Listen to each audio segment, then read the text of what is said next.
अगर आप भी एचपी पुलिस कांस्टेबल के फॉर्म फिल करने वाले हो तो कुछ एक चीज़ों का आपको ध्यान रखना होगा, वरना आगे चलकर ये डिस्क्वालिफिकेशन का रीज़न बन सकते हैं। सबसे पहले बात करते हैं, फॉर्म आपको करेक्टली फिल करना है। एक बार फॉर्म सबमिट हो गए फिर आप इस पे करेक्शन नहीं कर सकते हो। और दूसरी चीज़, आप रिटन और फिजिकल टेस्ट के लिए सिर्फ एक ही डिस्ट्रिक्ट चूज़ कर सकते हो। आपको ऐसा नहीं करना है कि रिटन के लिए कोई और डिस्ट्रिक्ट चूज़ कर रहे हो, फिजिकल के लिए कोई और डिस्ट्रिक्ट। और रही बात, जैसे कि आप सभी जानते ही हो, फॉर्म फिल करने की लास्ट डेट 6 अगस्त तक है। और बहुत सारे बच्चे क्या करते हैं कि वो लास्ट के टाइम पे फॉर्म फिल करते हैं। अब चाहे आप पिछली बार की भर्ती का एग्जाम्पल ले लो या फिर किसी भी भर्ती का, साइट अंतिम समय में चलती नहीं है। लास्ट के कुछ एक वीक्स पे साइट वर्क नहीं करती है। मतलब मानकर चलिए आप 20 से 25 तारीख से पहले ही अपने फॉर्म फिल कर लेना, और ये सबसे इंपॉर्टेंट चीज़ है। पिछली बार भी ऐसे बहुत सारे स्टूडेंट्स थे जो फॉर्म फिल नहीं कर पाए थे। साइट पे ज़्यादा ट्रैफिक होने के कारण बार बार वो रिफ्रेश हो रही थी, जिस वजह से बहुत सारे बच्चों को दिक्कतों का सामना करना पड़ेगा। जो वीडियो देख रहे हैं उनमें से भी बहुत सारे ऐसे बच्चे होंगे जिनको फॉर्म फिल करते वक्त बहुत सारी दिक्कतें आई होगी। तो लास्ट के समय आपने फॉर्म फिल नहीं करना है। जितना हो सके अभी फॉर्म फिल कर लीजिए जहाँ तक हो सकता है। बाकी फॉर्म आपने बिल्कुल करेक्टली फिल करना है। अब देखिए, अगर जाने-अनजाने में कुछ एक गलतियाँ हो जाती है, माइनर मिस्टेक्स आपकी यहाँ पे इग्नोर की जा सकती है।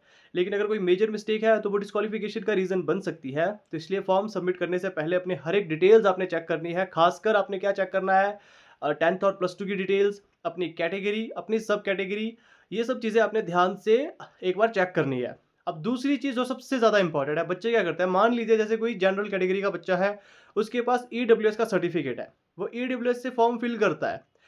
अभी जो आपने ईडब्ल्यूएस से फॉर्म फिल किया, मान लीजिए वो एक्सपायर हो जाता है। जो ईडब्ल्यूएस का सर्टिफिकेट है, 1 साल की वैलिडिटी उसकी होती है। तो अब बच्चा क्या करता है कि उसे फेंक देता है, और जब आप भर्ती पे सिलेक्ट हो जाओगे, आपका फिजिकल हो जाएगा, रिटन हो जाएगा, फिर जब डॉक्यूमेंटेशन आएगी तो वो एक नया ईडब्ल्यूएस सर्टिफिकेट बना लेता है। तो ऐसा नहीं करना है। इस वक्त जिस फॉर्म को आपने सबमिट किया है, उसे भी आपने संभाल कर रखना है। हर एक वो सर्टिफिकेट जो एक्सपायर हो जाता है, उसे आपने सँभाल के रखना है, जो आपने अभी फॉर्म फिल करते वक़्त अपलोड किया है। ये सबसे इम्पोर्टेंट बात है। डॉक्यूमेंटेशन के दौरान बहुत सारे बच्चे इस वजह से भी डिस्क्वालिफाइड हो जाते हैं, क्योंकि जब भी डॉक्यूमेंटेशन होती है तो पुराना डॉक्यूमेंट भी माँगा जाता है कि जो आपने अपलोड किया था फॉर्म फिल करते वक़्त, उसे भी आप दिखाइए।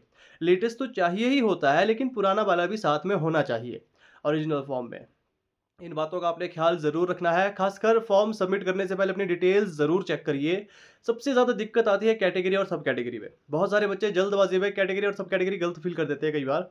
इस चीज़ का ख्याल रखना है। 10th की डिटेल आपने सही डालनी है, डीओ भी अपने सही डालनी है। इन चीज़ों का एक बार ध्यान से आपने चेक करना है जब भी फॉर्म सबमिट करने वाले होते हो। वहीं अगर बात करते हैं पुलिस कांस्टेबल के लिए, काफ़ी जल्द मैं फ्री क्लासेस लेकर आऊँगा।